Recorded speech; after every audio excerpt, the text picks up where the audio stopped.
ഇന്ന് കുറച്ച് നേരത്തെ എണ്ണീറ്റ് പണ്ട് സുബഹി നിസ്കരിച്ചിട്ട് കയറി കിടന്ന് ഉറങ്ങിയാൽ പിന്നെ 8 മണിക്ക് അമ്മ വന്ന് തട്ടി വിളിച്ചാൽ എഴുന്നേൽപ്പിക്കുന്നതാണ് ശീലം. പിന്നെ പല്ല് തേച്ച് വന്ന ചായ റെഡി, കൈ കഴുകി വരുമ്പോൾ ബ്രേക്ക്ഫാസ്റ്റ് റെഡി. എന്ത് സുഖമുള്ള ജീവിതം. കല്യാണം കഴിഞ്ഞ് വന്ന് നിന്നാലോ, വല്ലപ്പോഴും വന്ന് നിൽക്കുന്ന മോളോടുള്ള സ്നേഹം ഞാൻ ആവോളം ആസ്വദിച്ചു. ഒരു കൊച്ചുണ്ടായി കഴിഞ്ഞപ്പോഴോ വീട്ടിൽ രാജകീയ പദവി. 8 മണിക്ക് എണ്ണീറ്റിരുന്ന ഞാൻ 9 മണി എണ്ണിക്കുമ്പോഴേക്കും കൊച്ചിന്റെ കാര്യങ്ങളെല്ലാം അമ്മ ചെയ്തു വെച്ചിട്ടുണ്ടാവും. എന്നാൽ ചെക്കൻ വന്നപ്പോഴോ സംഗതിയുടെ ഗതി മാറിയില്ലേ. ഇതെല്ലാം തിരിഞ്ഞ് ഞാൻ ചെയ്യണം, അതും ഒറ്റയ്ക്ക്. പാചക പരിപാടി കഴിയുമ്പോൾ വൃത്തിയായി അടുക്കളയിലേക്ക് എത്തുമ്പോൾ പിള്ളേർക്ക് ഫുഡ് കൊടുക്കണം. അത് കൊടുക്കാനോ അടുക്കി വെച്ച പാത്രം കളിക്കാൻ കൊടുക്കണം.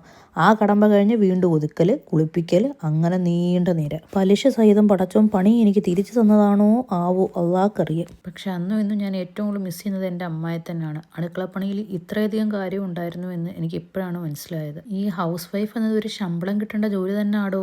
നിങ്ങൾക്കും അങ്ങനെ തോന്നുന്നില്ലേ? അമ്മ ചെയ്തുകൊണ്ടിരുന്നപ്പോൾ അത് കടമ, ഞാൻ ചെയ്തപ്പോൾ അത് ജോലി. ഇത് മനസ്സിലാക്കാൻ ഒരുപാട് കാലം എടുത്തു.